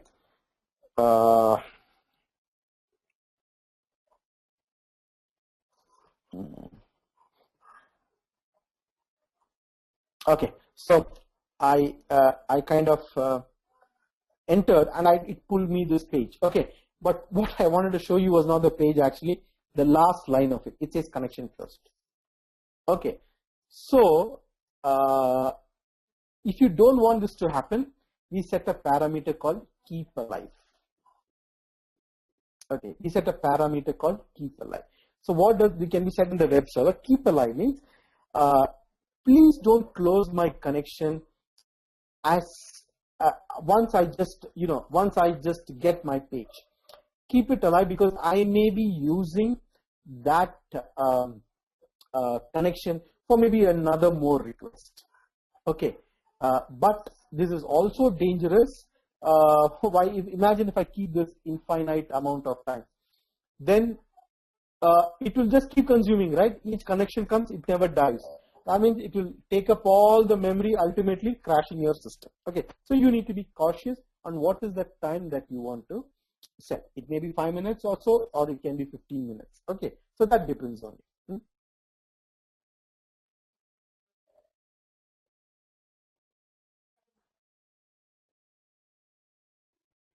Okay, so there are some tools like AB. AB is um, a web server benchmarking tool, and these are default tools. Okay, these are for raw level benchmarking. We can it's actually a basic. I mean, this cannot be used for my application profiling. Okay, so application profile, I would probably need to write my own code. There is no other way out. Okay, so by using this tool called AB, I can send the select whatever I did now. I can send like this simultaneous connections, send, get, whatever, and then pull it down. Okay, so this is a session which I'm doing. Okay, so this is syn ack and then data. That's what we saw here. Okay.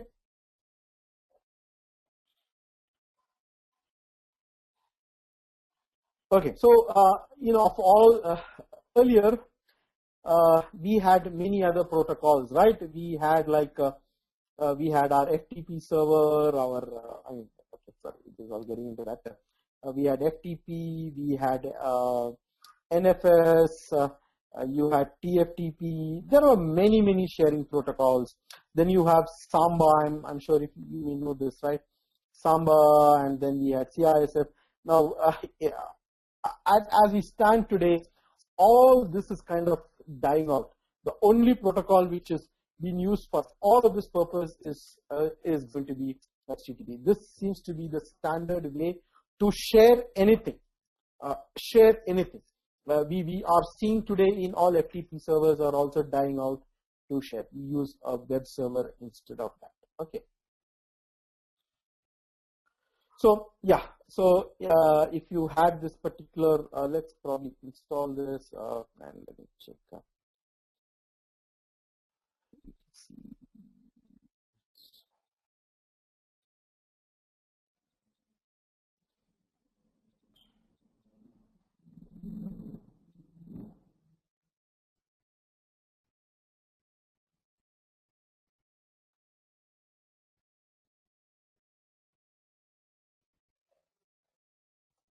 Okay, so yum install.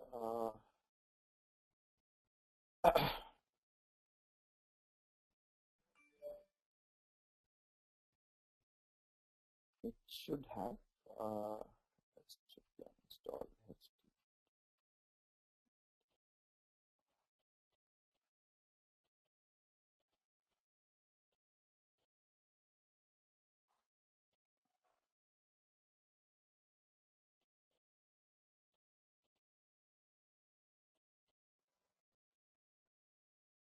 Okay, so I think it might not have it.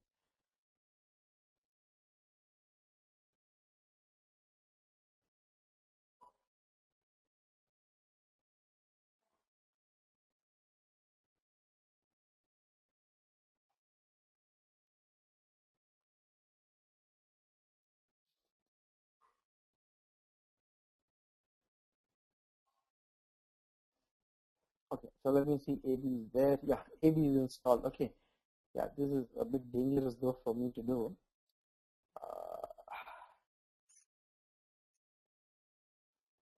The colon into is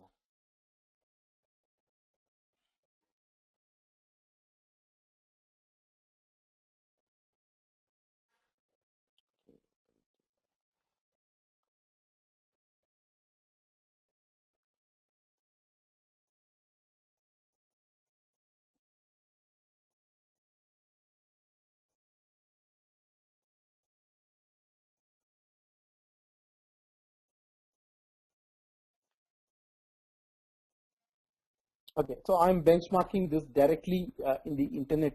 It's an internet. So this was not an internal website. Okay, so it concurrency. It accepted. How much did I give? Yeah, I gave 5. Yeah, it gave 5. It took so much of a time, and it completed the request without fail.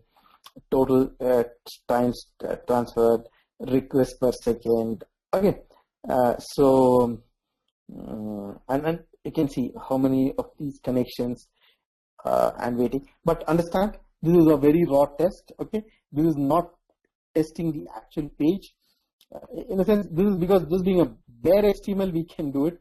But if this involved a transaction which has to connect to a database and things, yeah, we would need to do a little bit different. Okay, so this is something which you can try. And AB is, I mean, AB is still a good tool. I mean, no doubt for static pages, it's really still a good tool. Okay.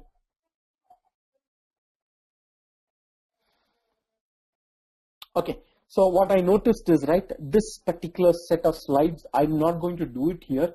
It should have come into the virtualization, but accidentally it seems to have come.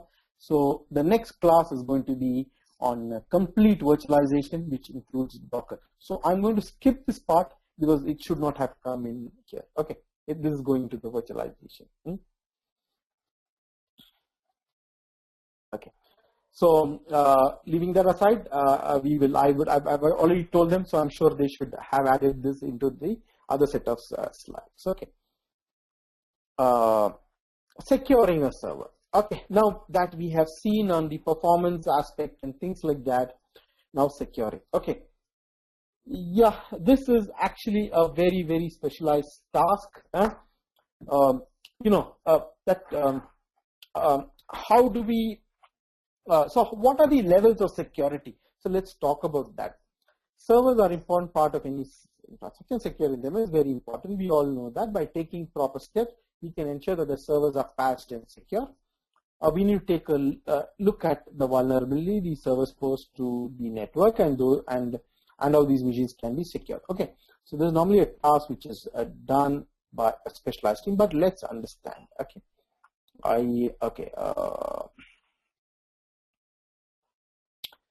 I just wanted to, okay, I think it's not here. Okay, so how do you harden a server? Or when I say what are the tools available to secure your server? Okay, the first tool which did not exist in earlier systems is your firewall. Okay, so every system, now if you see I conveniently switched off my firewall. Okay, so okay, very conveniently switched off. Not correct.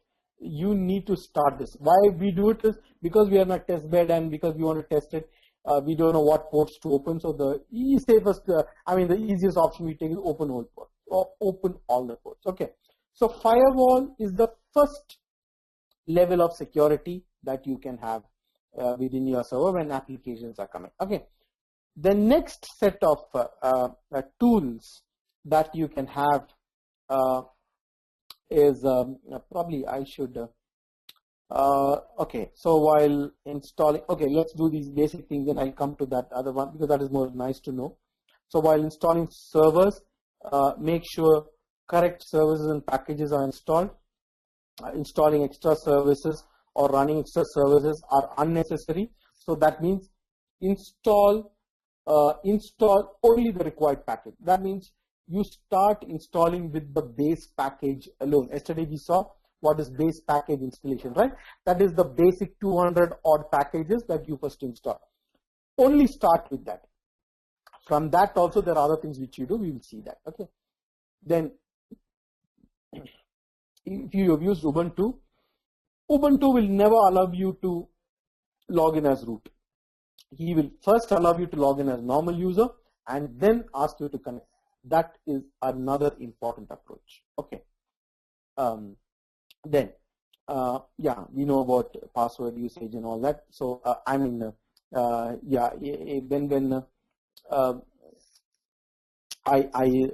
recently saw a guy maintaining a set of passwords in an Excel because I wouldn't blame him. He had 20 different passwords for servers. He was maintaining a big database farm, and each one had its own password. I do not know why. We should have probably implemented an SSO and things like that. So yeah, if that thing goes, yeah, I know you need to be within the organization to access these servers, but there are people who can still break into it.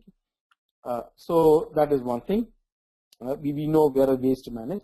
Monitor the system for any breaches and other things, and I'll just come to this last point as I come to this.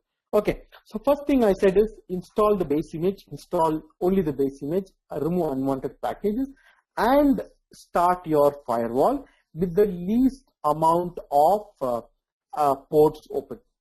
Okay, that is the first thing. Then you have to, you see, it is a standard practice. I think be it security engineers or not, we should use this tool. I'm sure, are you kind of aware of this tool?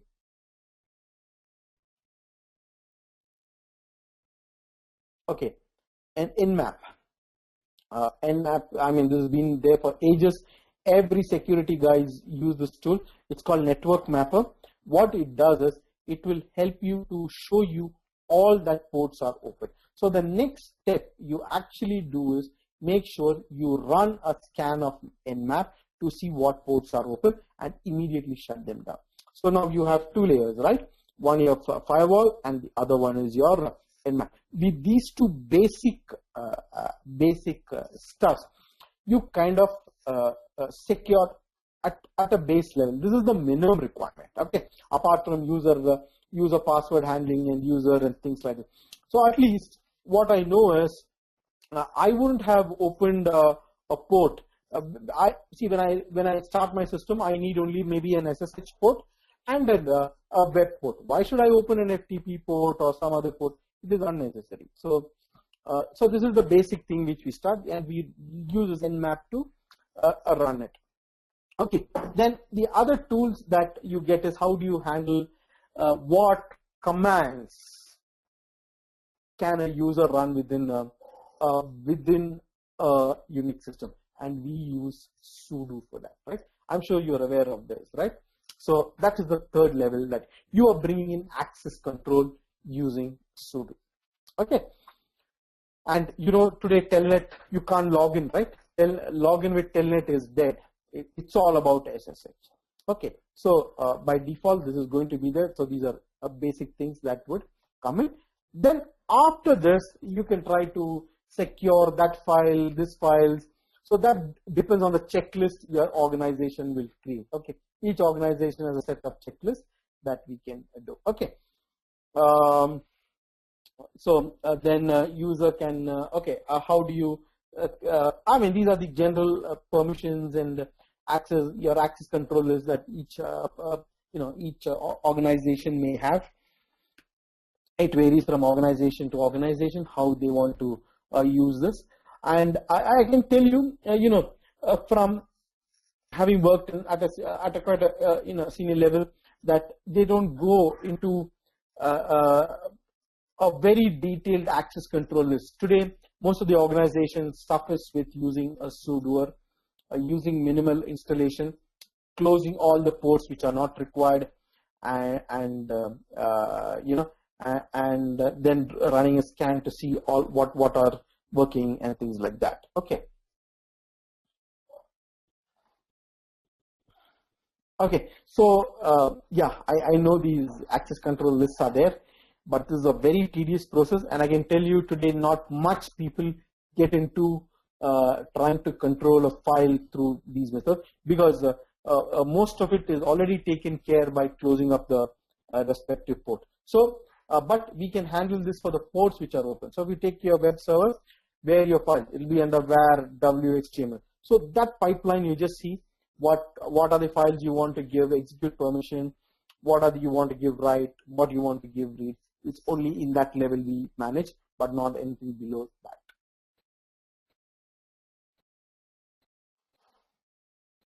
Okay, so yeah, this is a set of I mean, these are not security things, these are set of symbols which indicate whether it's a file or a directory or a special file, etc. Okay, I'm sure you know about the access. Is this something which I guess you're aware of, right? I hope most of you all know the UGO, user group read write 421. I'm sure everybody knows about it, right? And because I don't want to emphasize, because this is a very basic thing.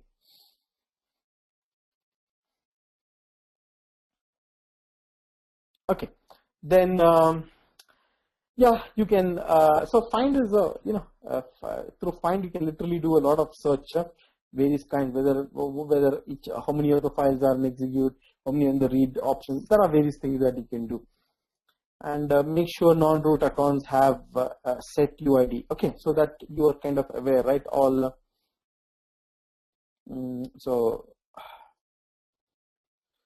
only a user will have 0 and 0. Okay, UID 0, GID 0, and there may be some users which are part of the roots group. Otherwise, nobody has 0 and 0. Okay.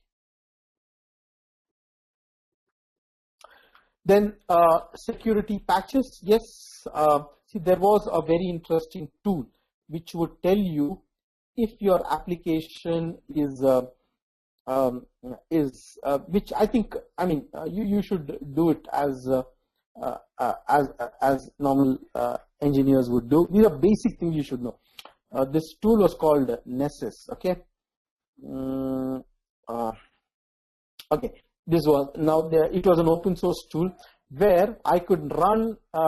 I can run a set of tests on my Apache server and tell me whether the Apache was, how good your Apache server was, or were there any kind of vulnerabilities that could be exploited. Okay, now the same thing has been today if you want to be in the open source world, that is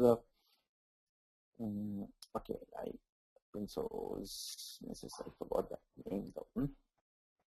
Okay, OpenVAS is the replacement for Nessus. So they also do the same thing of vulnerability scanning. Okay, see, Nmap is used for port scanning, but if you want to do vulnerability scanning, that means testing your applications within the port. I will run some commands to test if that particular application can be exploited by sending in some protocol commands, like see, HTTP. You saw me, I send GET, I can send POST. There are various protocols. So each application has their own protocol. I will fire these protocol commands and then analyze whether this application is vulnerable or not. So today OpenVAS can help you do that. Okay.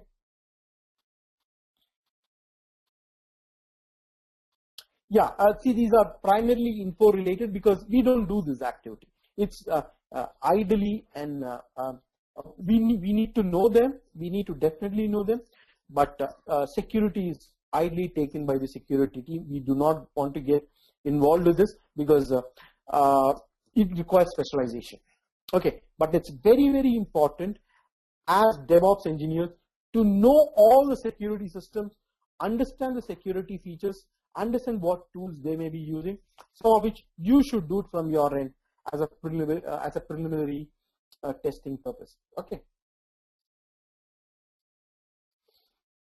Okay, and sudo, right?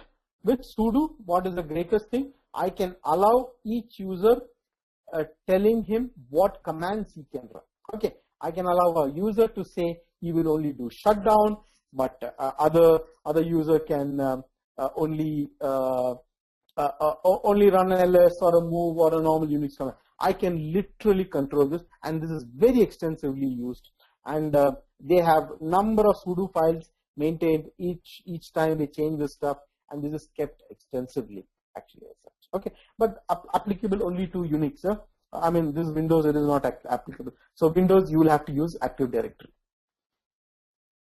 So SSH, I'm sure everybody knows about SSH. I know how you, I'm sure you know how to configure them as well. Okay, there's nothing much that to emphasize here. Yeah, let me know if any of this is, if any of you are not much aware, we can go through this stuff. So nothing much, we don't configure anything on SSH. Everything, SSH today has been designed in such a way, we can use it default. Install it, start using it. Just start, make sure the service starts. You don't have to configure anything. And you're advised not to make any changes because this is at this moment designed in the best form of security enabled. Okay. So managing users and permissions, yeah, this is a bit too detailed, and I do not know whether we would do this activity. I'm sure as DevOps engineers, we don't do this because this falls into the realm of the security experts. Okay. Logging, this is something which we do. Okay, so we should make sure that we enable all the logs and keep the now, one big activity you would do as a DevOps engineer is accumulate your log, transport your logs, process your logs, and probably today what we do is we store them in these databases like NoSQL databases. Okay, so people like to keep a lot of these old history data about basically your I'm sure you may be knowing these files, right? UTMP and WTMP. These are where all your last logins and all are kept. So all your login information, all these are actually kept in this UTMP and WTMP files. You would want to log these things. Okay, but these logs are for general syslog, then R syslog, you want to see who's done remote logging. Okay, so these are logged and kept at specific places. You process them and then store them for, whatever time that may be used. This is a task you should know, and you should write scripts to do this thing. Okay. Okay, password policy, yeah, not our domain. This needs to come from the purview of the security team. Okay, they would handle it, and we may just run the commands as requested by them, but we don't actually work on this. Okay, so all this is through the general. Yes, so firewall at system level we actually do. So that's why I said we need to use Nmap. We run our Nmap to make sure that all our firewall rules are as described by the security team. We should make sure that, and the only way to do is through these Nmap tools like Nmap, and which we run. Okay, so normally even the firewall scripts are given by them, but you can also do it. It's not a very complicated thing. So IP tables is a standard thing which is installed on all these machines.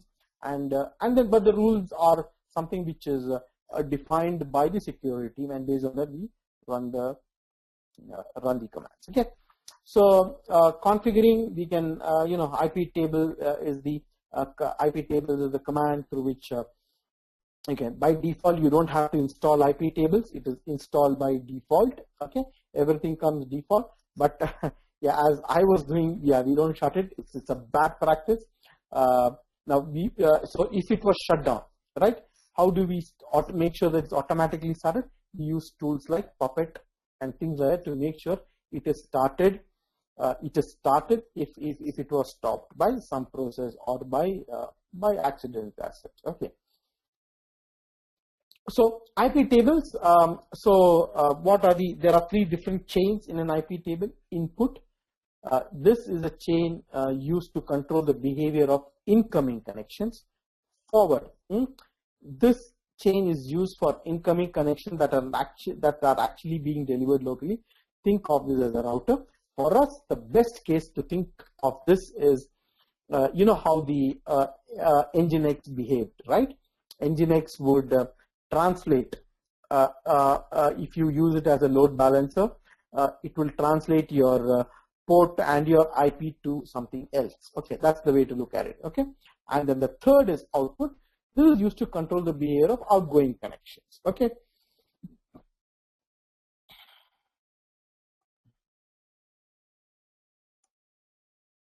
So let me, okay, so let's start it. And so IP tables. Okay, this is the present status. Okay, and you see this forward chain, your output chain, your input chain. Okay, and yeah, the protocol. So I can go. The control can happen through protocol, IP, your socket. There are various ways that you can connect, and everything will have a source and it will have a destination. Here it says anywhere, anywhere, anywhere. Okay, so input, forward, output, source, destination, protocol, and probably your socket itself. We can even control that also. Okay.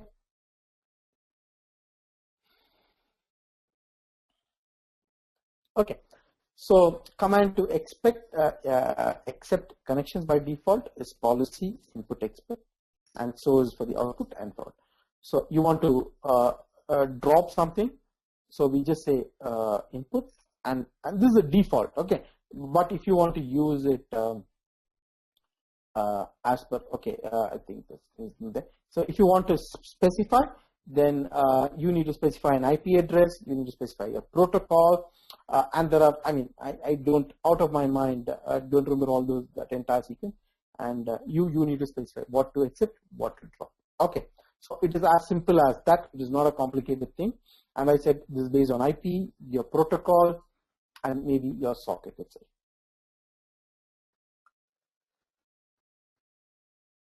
Okay, so when your default chain policy is content, you can start adding rules to IP table, so it knows what to do when it encounters a connection from or to, and used in a particular IP or a port. And in this guide, we're going to go over the connection. So accept is allowed, drop is drop, and act like it never happened. Okay, this is best. You want the resource to realize that your system exists. Okay, that's the whole idea there. Huh? And reject, don't allow the connection but send back an error. Okay, so here it is behaving like in a stealth mode. Here it claims that it is there, but you are not allowed at this moment. Okay, so these are the 3 levels of connection. And so here, so source IP, it says drop. Okay, source IP from an IP from a network, drop. Okay, and you could also give it in this way. Okay, so minus J, it's a drop, accept, and connect. Okay, so you want to allow a specific port. Input, source, we say drop, and your protocol is TCP, and the destination port is SSH. Okay, and this is the way we go on a per application based dropping. When I say SSH, internally he takes the port 22. Okay, you could also specify that. So as simple as that. So we had a question.